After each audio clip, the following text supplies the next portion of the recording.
Kenapa sih murai batu suka makan kotorannya sendiri? Hal yang agak menggelikan, tapi juga membuat kita bertanya-tanya. Kok bisa sih?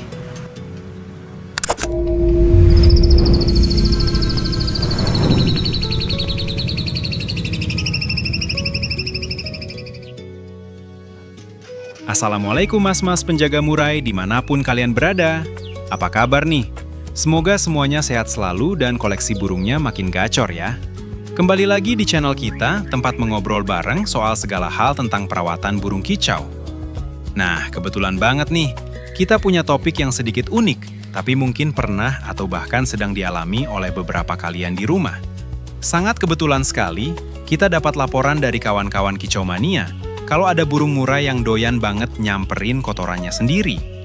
Sayang banget sih, kita agak susah dapat footage-nya karena kejadian ini nggak terjadi tiap hari. Dia kayak tahu kapan kita mau rekam, tiba-tiba berhenti. Jadi, kita nggak akan pamerin videonya biar nggak bikin mual. Tapi intinya kita akan bahas fenomena ini secara tuntas. Oke, sebelum kita bahas penyebabnya, biar kita kelihatan pinter dikit, kita pakai bahasa kerennya dulu ya. Dalam dunia kedokteran hewan atau biologi, perilaku hewan yang memakan kotorannya sendiri itu disebut koprofagia. Koprofagia. Wah, kedengarannya kayak penyakit berat kan? Atau kayak istilah dalam film sci-fi. Padahal ini cuma istilah buat kondisi makan kotoran tadi. Udah kayak ahli aja kita ngomongnya pakai bahasa-bahasa keren gini. Nah, biar kita paham solusinya, kita kenali dulu nih, gimana sih struktur kotoran murai batu itu? Kita jorok-jorokan dikit ilmunya ya guys. Secara garis besar, kotoran burung itu terdiri dari dua bagian utama. Pertama adalah limbah padat. Ini berasal dari sisa makanan yang masuk ke saluran pencernaan. Biasanya berwarna coklat atau kehitaman, teksturnya padat. Kedua adalah limbah cairan yang berwarna putih. Nah, bagian putih ini adalah hasil kerja dari ginjal burung.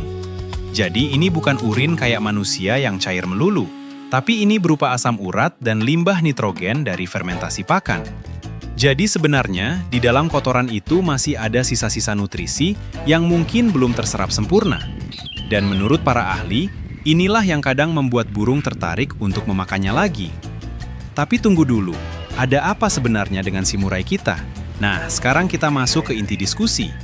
Kenapa sih burung rela melakukan hal itu? Ada beberapa penyebab utama, dan kalian harus simak baik-baik ini, karena solusinya ada di sini. Penyebab yang pertama, dan ini yang paling sering terjadi, adalah kekurangan nutrisi. Secara spesifik, biasanya kekurangan nutrisi berjenis kalsium. Masalah ini bisa saja terjadi sejak dia masih dalam telur. Kurangnya asupan kalsium pada indukan saat proses pembuahan telur, atau saat piyik masih tumbuh, bisa menjadi awal mula atau trigger terjadinya perilaku ini. Mereka mencari kalsium dari sumber apapun, termasuk yang tidak terbayangkan oleh kita. Tapi pertanyaannya, apakah bisa disembuhkan? Tentu saja bisa. Kita harus paham, banyak burung hasil ternak sekarang, kadang peternaknya asal bertelur dan asal besarkan saja. Seringkali lupa bahwa nutrisi penunjang kesehatan tulang dan metabolisme itu sangat penting. Tapi, nggak semua peternak seperti itu ya, masih banyak yang profesional. Penyebab yang kedua adalah kebiasaan atau faktor psikologis lingkungan. Ini bisa terjadi karena sistem perawatan yang kurang teratur. Misalnya, pakan tidak selalu sedia dicepuk, jadwal makan berantakan, atau pakan harian yang tidak cocok dengan selera burung. Akhirnya, karena merasa lapar atau terbiasa kekurangan makanan, dia pun nekat memakan apa saja yang ada di lantai sangkar, termasuk kotorannya sendiri. Ingat ya, ini menyangkut judulnya kebiasaan. Kalau ini terjadi sekali dua kali mungkin wajar, tapi kalau dibiarkan lama, jadi terus-terusan, ini bakal susah dihilangkan. Bukan karena dia kecanduan ya, tapi karena dia terbiasa bertahan hidup dengan cara itu.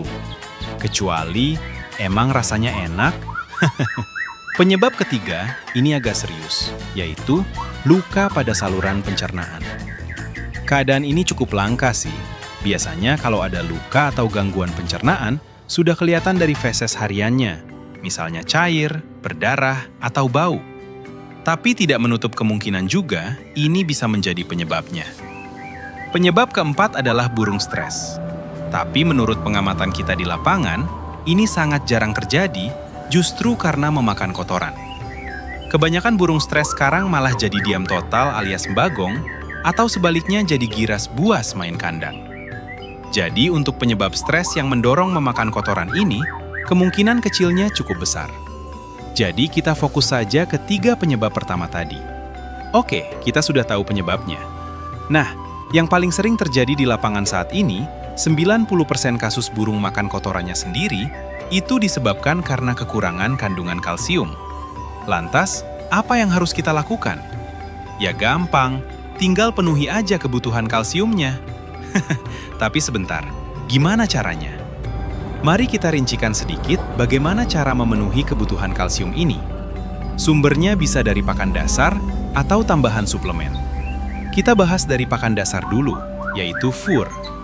Saat ini, pakan harian fur yang beredar di pasaran sudah pasti mengandung kalsium.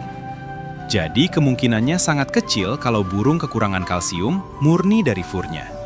Kecuali fur yang diberikan kualitasnya jelek, atau burungnya memang tidak doyan atau nggak cocok dengan fur tersebut.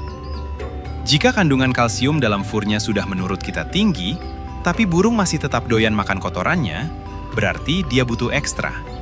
Kita harus menambah porsi kalsium hariannya. Bagaimana caranya? Cara yang paling klasik dan sering digunakan oleh para kicau mania senior adalah memberikan tulang sotong. Tulang sotong ini kaya mineral dan kalsium alami. Tinggal diselipkan di samping sangkar, burung biasanya akan mematuknya sendiri saat butuh.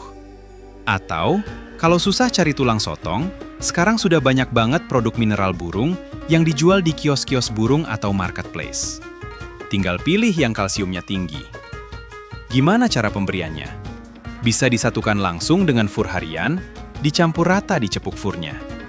Atau cara lain yang biasa saya pakai, yaitu dibaluri ke EF atau extra fooding, seperti jangkrik, kroto, atau ulat Hongkong.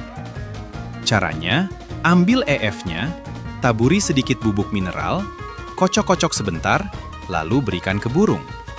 Dijamin burung akan melahapnya bersama EF tersebut. Cukup mudah kan pemberiannya?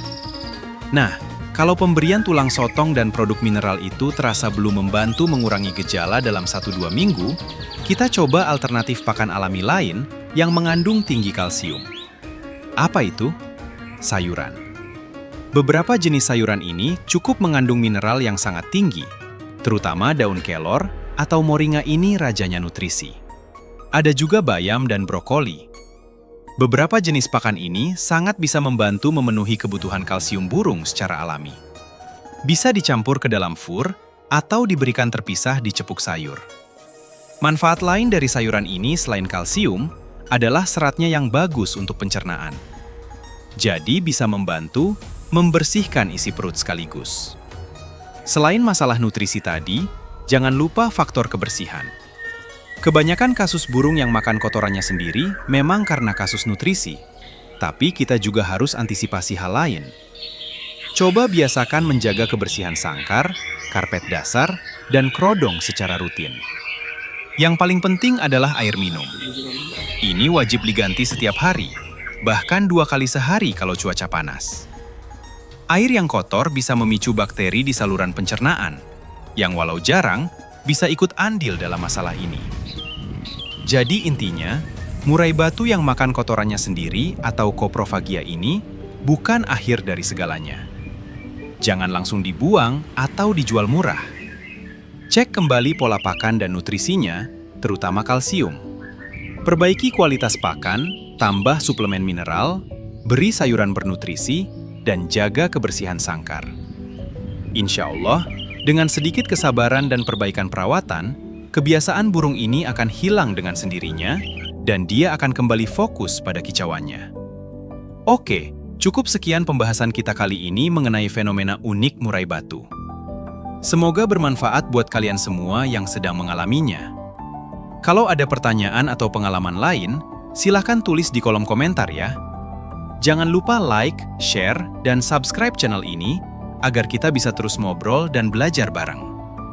Wassalamualaikum warahmatullahi wabarakatuh.